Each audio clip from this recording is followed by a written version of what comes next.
नमस्कार, मैं ज्योति निषाद। चलिए बढ़ते हैं खबरों की ओर। केंद्रीय कोयला एवं खाद्य मंत्री सतीश चंद्र दूबे ने कहा कि एक भारत श्रेष्ठ भारत केवल एक नारा नहीं बल्कि ये राष्ट्रीय चेतना है जो देश की विविधताओं में एकता को मजबूती प्रदान करती है। ये शहर के लखीराम सभागार में आयोजित परिचर्चा एवं सम्मान समारोह को संबोधित कर रहे थे।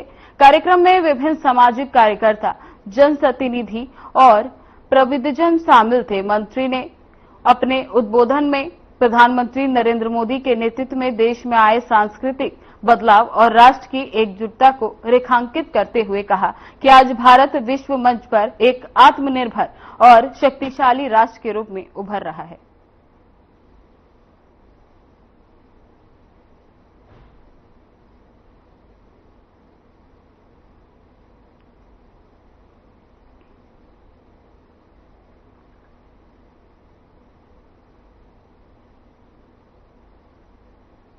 सरदार पटेल जी का है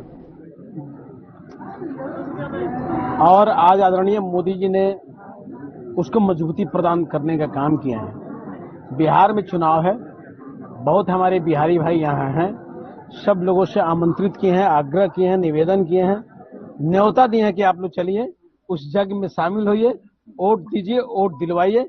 बिहार में जो 20 साल में इतिहास बदला है, विकास की गाथा लिखी गई है, उसको और आगे बढ़ाइए।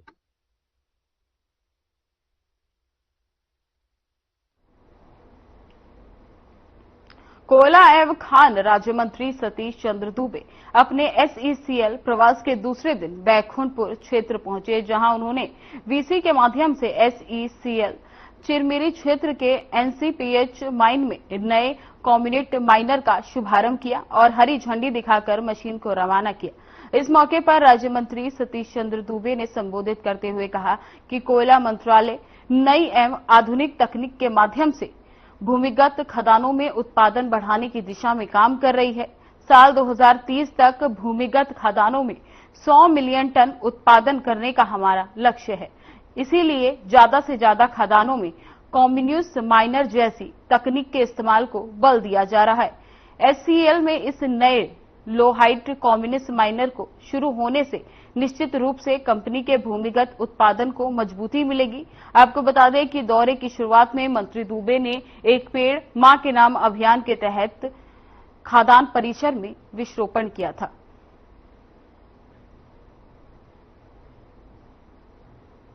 अंधेरे से उजाले में लाने का काम करते हैं। याद करिए उस दिन को जब कोल से इंजन चलता था, ट्रेन की इंजन चलती थी और हम लोग उस पर सवारी करते थे। लेकिन आज इसी कोल के माध्यम से बिजली का उत्पादन होता है और बिजली से ट्रेन चलती है। चाहे उद्योग का मामला हो या हर घर में बिजली का मामला हो, आप अंधेरे से उजाले में लाने का जो प्रयास करते हैं, काम करते हैं, वैसे तमाम मजदूरों को, वैसे तमाम पदाधिकारी को, कर्मचारी को, चाहे वो कॉन्ट्रैक्ट विशेष का हो या सरकारी हो, मैं सबका स्वागत करता हूं, अभिनंदन करता हूं कि आपकी त्याग और तपस्या, मेहनत, कड़ी परिश्रम का देन है कि आज भारत आत्मनिर्भर बन रहा है। जब 2014 के पहले हर घर में बिजली नहीं थी, लेकिन आज आदरणीय मोदी जी का पूरे देश में चर्चा है कि हर घर में बिजली तो दिए ही दिए, बिजली से खेतों में किसान को पानी निकालने का भी बिजली दिया जाता है। तो आपकी मेहनत का देन है, आपके ठोस परिश्रम का देन है, इसलिए आपको मैं बधाई देता हूं। अपोजिट कॉन्ट्रैक्ट मिला हुआ है, वो सालाना 35 मिलियन क्यूबिक मीटर को ओबी निकालने का उसको ठेका है। प्रतिदिन उसे 96,000 क्यूबिक मीटर ओबी निकालना है। कोयले का जहां तक एक्सकेवेशन का सवाल है, कोयला हम सरफेस माइनर तकनीक फ्रेंडली, एनवायरमेंट फ्रेंडली तकनीक सरफेस माइनर डिप्लॉय किए हुए हैं। 100% कोल एक्सट्रैक्शन सरफेस माइनर से करते हैं और हमारे पास केसीसी डेको को 1 लाख 6,000 टन्स पर डे का कंट्रैक्ट अवॉर्डेड है। जो होता है वो पेलोडर से लोडिंग होता है, जो टिपर में लोड करता है और टिपर से डिफरेंट। बीजापुर जिले के भैरमगढ़ ब्लॉक के हुल्लूर गांव में शाला प्रवेश उत्सव कार्यक्रम का आयोजन किया गया। इस कार्यक्रम की खास बात ये रही कि क्षेत्र के विधायक विक्रम शाह मंडवी ने प्रशासनिक अधिकारियों के साथ मिलकर इस कार्यक्रम में भाग लिया। हुल्लूर गांव दुर्गम पहाड़ी इलाके में स्थित है, जहां तक पहुंचना आसान नहीं है। विधायक मंडवी और प्रशासनिक अधिकारियों ने इन कठिनाइयों का सामना करते हुए पहाड़ी रास्ते से गुजरकर गांव तक पहुंचे। उनका ये प्रयास बच्चों और ग्रामीणों के लिए प्रेरणादायक रहा और ग्रामीणों में बड़ी उत्सव देखने को मिली। जहां नक्सलियों का गढ़ माना जाता था, अब बिना सुरक्षा का विधायक वहां तक पहुंच पा रहे हैं।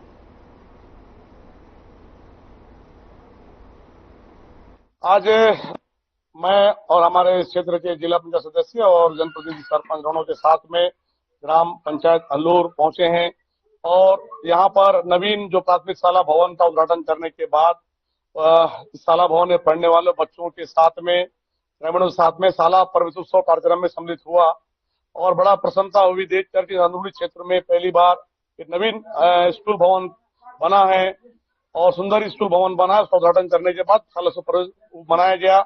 हमने बच्चों से और ग्रामीणों से अपील किया कि मन लगाकर बच्चे पढ़ें और ज्यादा से ज्यादा बच्चों को स्कूल भेजने के लिए ग्रामीणों से हमने अपील किया और उसके बाद ग्रामीणों से मुलाकात किया और जो गांव की जो समस्या हैं उन समस्याओं से अवगत हुए हैं।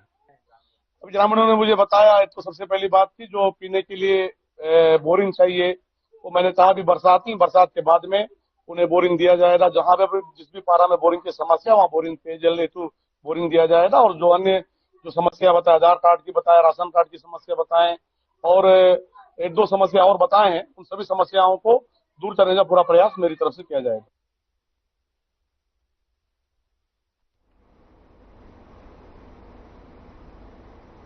दुर्ग में स्वास्थ्य एवं परिवार कल्याण विभाग, राष्ट्रीय स्वास्थ्य प्रणाली संसाधन केंद्र, विश्व स्वास्थ्य संगठन एवं राज्य जिला एनसीडी सेल, एनपीसीबी और सेल के सहयोग में मधुमेह जटिलता हेतु दुर्ग जिले के विकासखंड धमदा में चल रहे पायलट प्रोजेक्ट डायबिटिक की जांच स्वास्थ्य केंद्रों में की जा रही है। इसी तारतम्य में कलेक्टर के द्वारा कलेक्ट्रेट परिसर में स्वास्थ्य कैंप किए जाने के निर्देश दिए गए थे, जिसके परिपालन में कलेक्ट्रेट कार्यालय के सभागार में समस्त अधिकारियों कर्मचारियों हेतु निःशुल्क स्वास्थ्य शिविर का आयोजन किया गया। कलेक्ट्रेट अभिजीत सिंह एवं पुलिस अधीक्षक विजय अग्रवाल द्वारा जांच करवाकर शिखर का शुभारंभ किया गया। स्वास्थ्य शिखर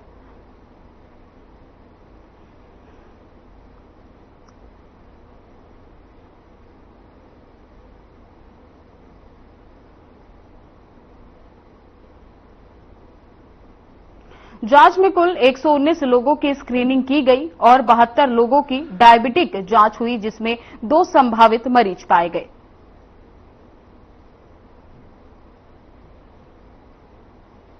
ये जो शिविर है छत्तीसगढ़ का बहुत ही महत्वपूर्ण शिविर है, क्योंकि आजकल सबसे अधिक जो पीड़ित हैं शुगर की बीमारी से, उन लोगों के लिए जो शुगर 2 साल 4 साल 5 साल हो जाता है तो आंखों में जो इफेक्ट डालता है वो है डायबिटिक रेटिनोपैथी नामक गंभीर बीमारी से ग्रसित होते हैं। और पूरे छत्तीसगढ़ में WHO ने 2 जिलों को मात्र चुना है, एक जिला धमतरी है, एक दुर्ग जिला है। हमारे यहाँ धमदा ब्लॉक में WHO और गवर्नमेंट ऑफ हेल्थ के सहयोग से दोनों के मिलाकर एक डायबिटिक रेटिनोपैथी कैंप चालू किया गया है। उसमें मई में मंथ में स्टार्ट हुआ है। उसी कैंप के अनुसार आगे कलेक्टर महोदय के निर्देशानुसार यहाँ पर भी ये कैंप ऑर्गेनाइज किए हैं हम। उसमें बीपी, शुगर, हीमोग्लोबिन, हेपेटाइटिस और इसके साथ में रेटिना की जांच हुई।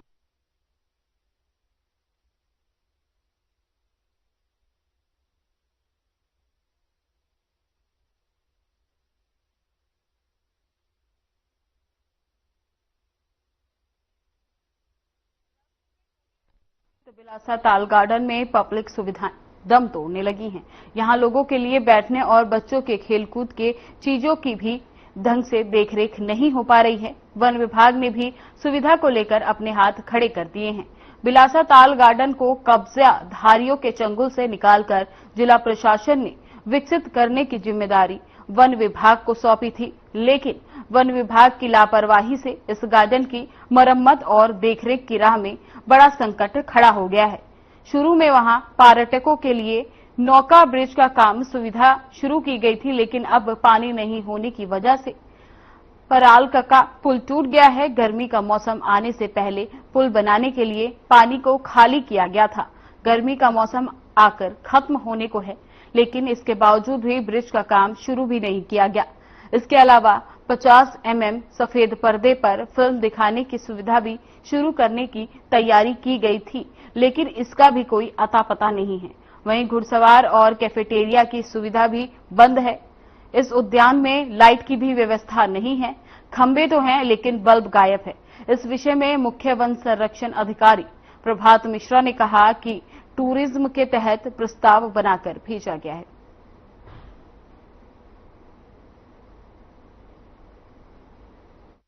नहीं, विकास हो रहा है। पिछले सालों में हमने बिलासा ताल में, और अभी हमने अब वहाँ पर भीड़ भी हो रही है। बिलासा ताल में पिछले साल हमने कुछ काम किया है और इस साल भी हम उसमें प्रगति लाएंगे। इस बार भी काम करेंगे और निश्चित रूप से ये बिलासपुर के लिए बहुत बड़ी उपलब्धि है और एक अच्छा खुला क्षेत्र, वन क्षेत्र, लोगों को इसमें जागरूक करेंगे। लोग आएंगे और उसको हम और अच्छा बेहतर बनाएंगे। हाँ, हमारा एक मतलब इको टूरिज्म मद के तहत जो है इस साल भी हम अभी तो राशि प्राप्त नहीं हुई है, हम प्रपोजल भेजे हैं। जैसी राशि प्राप्त होगी उसमें काम कराएंगे।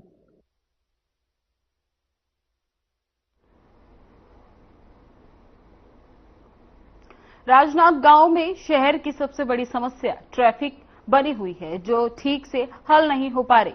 समस्या को लेकर प्रशासन ने नगर निगम में व्यापारियों की बैठक बुलाई। बैठक में ट्रैफिक की समस्या के समाधान को लेकर चर्चा की गई। व्यापारियों ने सुझाव दिया कि जो भी दुकानदार सामान बाहर निकालकर बेच रहे हैं, उस पर भी कड़ी कार्यवाही की जाए। नियम विरुद्ध जो वाहन चालक वाहन चला रहे हैं, उन पर भी लगाम लगाई जाए। साथ ही व्यापारियों ने कहा कि 3 से 4 जगह पार्किंग बनाई जाए, जिससे शहर के अंदर ट्रैफिक जाम की स्थिति न बन पाए। ई रिक्शा पर जो प्रतिबंध था, उस पर तत्काल हटाया जाए, ताकि बुजुर्ग को किसी तरह की कोई दिक्कत न आए। शहर के अव्यवस्थित यातायात को सुधारने के लिए ये तीसरी बैठक थी, जिसमें चेंबर ऑफ कॉमर्स के प्रतिनिधि, जिला प्रतिनिधि और प्रदेश प्रतिनिधि भी उपस्थित थे। जो प्रभावित क्षेत्र है वहां के व्यापारियों को भी आमंत्रित किए थे और इस बैठक बहुत सकारात्मक रही और इसमें यह निर्णय हुआ है कि जो भी अव्यवस्थित क्षेत्र वाला बाजार है, वहां 2-3 दिन बाद से एक ड्राइव चलेगा, जिसपे जो सामान बाहर रखे हैं उसको अंदर रखवाने की कार्यवाही होगी और जो टेम्परेरी एनक्रोचमेंट किए हुए हैं, चाहे वो अपना दुकान का बोर्ड लगा के हो या सामान बाहर रख के हो या और भी किसी तरह से, उसको हटाने की भी कार्यवाही करेंगे। और उसको व्यवस्थित करने के सिलसिले में फ्लाईओवर के पूरे नीचे का भाग को खाली कराने की भी कार्यवाही कल या परसों से इसको हम प्रारंभ करने जा रहे हैं। वन वे को लेकर जो वर्तमान व्यवस्था है उसमें कुछ व्यापारीगण संशोधन चाह रहे थे। इसको पुलिस विभाग के अधिकारी उपस्थित थे, उन लोगों ने संज्ञान में लिया है और जो भी आवश्यक व्यवस्था होगी उसमें सुधार करेंगे। लोडिंग अनलोडिंग के समय में भी एक संशोधन चाह रहे थे, तो वो भी 10 की बजाय 11 बजे से उसको प्रतिबंधित क्षेत्र को किए जाने का तय हुआ है। शहर में जो यातायात की व्यवस्था कैसे सुधारी जाए, इसमें नियमित रूप से व्यापारियों के साथ, जनप्रतिनिधियों के साथ बैठक की जाती रही है और इसी क्रम में जैसे वन वे किया गया है, लोगों को, व्यापारियों को सड़क पे व्यवस्थित तरीके से गाड़ी खड़ी करें, सामान न रखें, संबंध समझाइश दी गई है। उसी क्रम में आज और बैठक ली गई और किस प्रकार से आगामी जो यातायात व्यवस्था को सुधारा जा सकता है उस पर चर्चा हुई है और उसके क्रियान्वयन के लिए जो है डेट और दिशा निर्धारित की गई। फ्लाईओवर के नीचे जो अतिक्रमण है, हाँ, फ्लाईओवर जो है वहाँ पे अतिक्रमण है तो नियमित अंतराल पे उस पर खाली कराया जाता है। उसी पे और चर्चा हुई कि किस प्रकार से फ्लाईओवर का अधिकतम व्यवस्थित उपयोग किया जा सके और उस पर कार्रवाई की। वन वे को लेकर के वन वे जो है अभी किया गया है तो उस पर कैसा था वन वे, उसके रिएक्शन आए, कुछ और रिएक्शन आए, तो उस पर भी चर्चा हुई कि और कैसे उसको और अधिक उपयोगी किया है। व्यापारी हर संभव सहयोग करने को तैयार रहता है, बशर्ते उस व्यापार में, एक तो राजनांदगांव शहर सबसे पहली बात है कि व्यापार में दिन ब दिन बहुत तकलीफ में रह रहा है। क्यों? क्योंकि सबसे बड़ी समस्या पार्किंग की, इसका हल नहीं, स्थायी हल है ही नहीं। त्वरित हल को निकालते हैं, 8-10 दिन रहता है, फिर वही डिस्टर्बेंस आ जाता है। तो इस बार मीटिंग में सार्थक मीटिंग हुई है। इस बार व्यापारियों ने भी अपनी बात रखी। पार्किंग को लेकर बहुत बड़ा गंभीर विषय है, तो हमने सुझाव दिया है कि जो फ्लाईओवर पूरा क्लीन कर दें, एक तरफ पूरी पार्किंग कर दें और एक तरफ पूरा जिनको भी अपना व्यवस्थापन देना है, जैसे हाट ठेला हो गया, जो भी जिनको भी ऐसी प्रॉब्लम आती है। और दूसरा पार्किंग जो मैंने बोला, कोतरीशाला स्कूल है, म्यूनिसिपल स्कूल ऑलरेडी पार्किंग है ही है। एक दुर्गा चौक जो दुर्गा थी, वहाँ पर एक पार्किंग बन जाएगी, एक गंज चौक में बन जाएगी। और एक ग्राहकों को बताना होगा, सब व्यापारियों की पार्किंग अब यहाँ बनाई, चिन्हित की गई है। बिलासपुर में शहर के प्रथम नागरिक महापौर पूजा विधानी पर गंभीर आरोप लगे हैं। कांग्रेस पार्षद दल का आरोप है कि महापौर पूजा विधानी और उनके पति अशोक विधानी ने पिछले कई वर्षों से मोपका और बूटापारा देवरी खुर्द क्षेत्र में सरकारी जमीन पर अवैध रूप से ईंट के भट्टे का संचालन शुरू कर रखा है, जबकि उनके पास खुद की निजी जमीन भी मौजूद है। इसके बावजूद सरकारी भूमि पर कब्जा कर ईंट निर्माण किया जा रहा है। वहीं कांग्रेस पार्षद दल का कहना है कि कुछ दिन पहले इस अवैध कब्जे को लेकर समाचार पत्रों में भी खबरें प्रकाशित हुई थी, जिसमें स्पष्ट रूप से बताया गया था कि किस प्रकार राजस्व विभाग की मिलीभगत से शासकीय भूमि पर अवैध ईंट भट्टा चलाया जा रहा है। फिलहाल पार्षद दल ने मांग करते हुए कहा कि इस पूरे मामले की जांच उच्च स्तरीय से कराई जाए और दोषियों के खिलाफ कठोर कार्यवाही की जाए।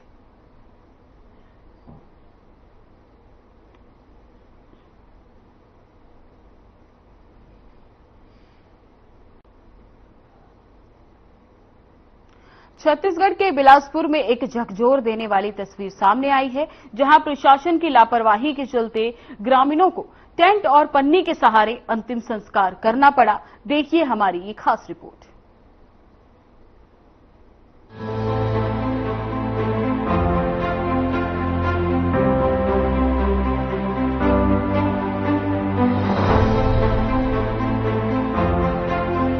छत्तीसगढ़ के बिलासपुर में एक झकझोर देने वाली तस्वीर सामने आई है, जहां बारिश के चलते ग्रामीणों को टेंट और पन्नी के सहारे अंतिम संस्कार करना पड़ा। अकलतरा ब्लॉक के बानापरसाही पंचायत के एक आदिवासी बहुल्य गांव में बुनियादी सुविधाओं की कमी ने एक परिवार को अंतिम संस्कार के लिए भी इंतजार करने को मजबूर कर दिया। गांव में मुक्तिधाम नहीं होने की वजह से अंतिम संस्कार एक दिन तक टला रहा और बारिश थमने के बाद ग्रामीणों ने प्लास्टिक की पन्नी और तारपोलिन की मदद से टेंट खड़ा किया, जिसके नीचे पारंपरिक रीति रिवाजों से दाह संस्कार की प्रक्रिया पूरी की गई। हमारे ग्राम बाना में मुक्तिधाम नहीं होने के कारण हमें हर साल बरसात में परेशानियों का सामना करना पड़ता है। हमारे ग्राम में कल एक महिला की आकस्मिक मृत्यु हो गई, जो कि 24 घंटा बीत जाने के बाद भी हम उनका दाह संस्कार नहीं कर पाए हैं। कल बहुत भारी बारिश हो रही थी, इसी वजह से 24 घंटा के बाद आज हम उनका दाह संस्कार कर रहे हैं। पिछले वर्ष भी इसी समय एक महिला की मृत्यु हो गई थी, उसको भी बारिश के कारण 24 घंटा ज्यादा रोकना पड़ा था। तो हम शासन प्रशासन से गुहार लगाना चाहते हैं कि हमारे ग्राम पंचायत में मुक्तिधाम का निर्माण कराने का कष्ट करें। कल के महिला जी खत्म हो है, बारिश में हम नहीं ला सकें, तो आज अब हम दफना खावन, तो कर लिए हम मन के गोहरा थन के भाई राज कर मुक्तिधाम पर बारह से अभी भाई कहे चाहत हो बिना है आप मन की। वहीं ग्रामीणों का आरोप है कि गांव में इससे पहले भी एक शख्स की मौत होने पर पन्नी तान कर अंतिम संस्कार किया गया था और ग्रामीणों ने प्रशासन को जगाने के लिए रास्ते में शव रख कर चक्का जाम किया था, जिसके बाद विधायक राघवेंद्र सिंह ने मुक्तिधाम बनाने की घोषणा की थी। बावजूद इसके अब तक मुक्तिधाम नहीं बन पाया, जिससे ग्रामीणों को अंतिम संस्कार करने में परेशानियों का सामना करना पड़ता है। आज तक हमार ग्राम बाना में मुक्ति धाम नहीं बने हैं। वर्षा हो जाते तो हमला दफनाए बा दिक्कत पड़ते, दुख पड़ते। आज भी वही हालत हवे कि कल से हमन अभी तक पानी वर्षा के कारण दफनाए नहीं सके हैं। कल के देहांत होए महिला है, तो एकर ना लेके हमन आप मन से गोहरात हन, अनुरोध करत हन, विनय करत हन कि हमारे यहाँ 2 टन मुक्ति धाम देहे के महान कृपा करें। हमारे यहाँ बाना में मुक्ति धाम हो के मुक्ति देह के जलाए के साधन नहीं है। हमारे यहाँ सरकार से प्रार्थना करत हन कि आप मन हमारे यहाँ वो लाश जलाए के मौका देवा, बनावा और मुक्ति धाम बना देवा। पानी गिरी से 24 घंटा ले ज्यादा हो गए घर में रखे लाश ला कतेक ला हमन घर में रात को रखवाली करबो। आज भी स्थिति अच्छा नहीं है। बाना में मुक्ति धाम बना देवा 70-75 साल मोला हो गए और हमारे के यहाँ स्थिति बहुत डाउन हवा। मुक्ति धाम नहीं है। काल के महिला हमारे यहाँ बाना में देहांत हो गए, ओला हम पानी वर्षा के कारण हम ला नहीं सके। आज लेके मुक्ति यहाँ लाए हन मरघटिया में। हाँ, तबो इंतजार करते सूर्य नारायण भगवान हमारे मौका दे देखी। हाँ, दाई ले दफनाए के। हाँ, इतने मोट से प्रार्थना है शासन से।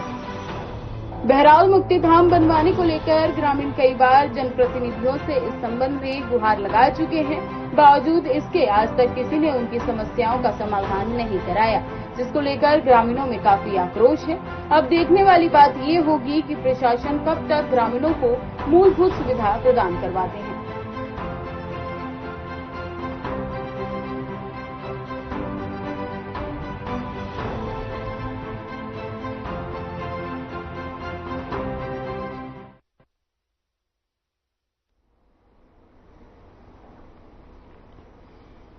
डोंगरगांव क्षेत्र के आरतारा गांव में श्रमिक कल्याण योजनाओं की पारदर्शिता पर गंभीर सवाल उठाते हुए एक बड़ा फर्जीवाड़ा सामने आया, जहां एक ही आधार कार्ड पर 2 अलग-अलग जिलों में मजदूर पंजीकरण करा चुके हैं। ग्राम पंडुका निवासी गोविंद दास साहू ने पहले असंगठित श्रमिक के रूप में पंजीयन कराया, लेकिन बाद में सीएससी संचालन कमलेश कुमार साहू को 2500 रुपए देकर संगठित मजदूर कार्ड बनवाया, जिसमें उसी आधार दुर्ग और राजनाथ गांव में 2 श्रमिक कार्ड बन गए।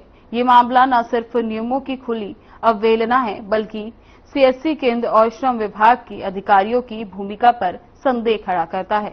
ये फर्जीवाड़ा केवल एक हथिग्राही तक सीमित नहीं है, बल्कि समूची प्रणाली पर साख श्रमिकों के अधिकारियों पर सीधा प्रहार है, जिसकी निष्पक्ष जांच और कठोर कार्यवाही नहीं हुई तो ये फर्जीवाड़ा सैकड़ों हजारों जरूरतमंद श्रमिक को योजनाओं से वंचित कर देगा और भरोसे की इस पूरी प्रणाली को खोखला कर देगा।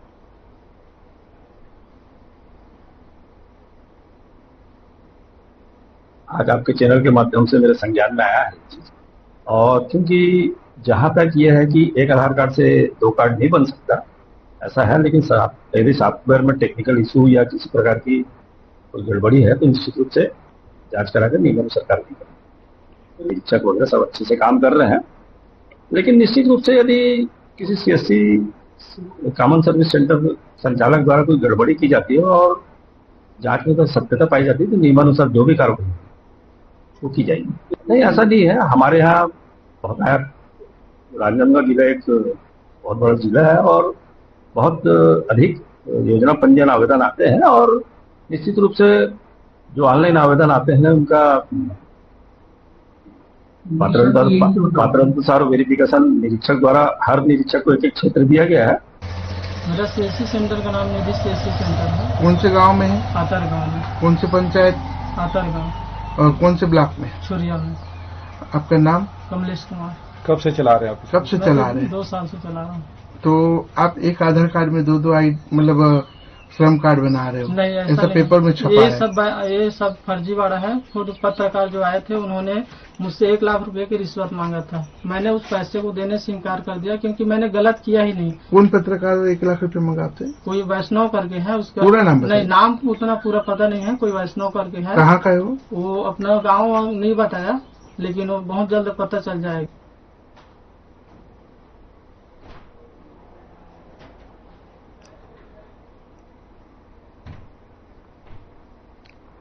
बता दें कि राजनांदगांव में श्रमिक कल्याण योजनाओं का फर्जीवाड़ा सामने आया है, जहां पर आधार कार्ड से कई श्रमिक कार्ड बनवाए जा रहे हैं। 2500 रुपए देकर दोबारा श्रमिक कार्ड बनवाया जा रहा है।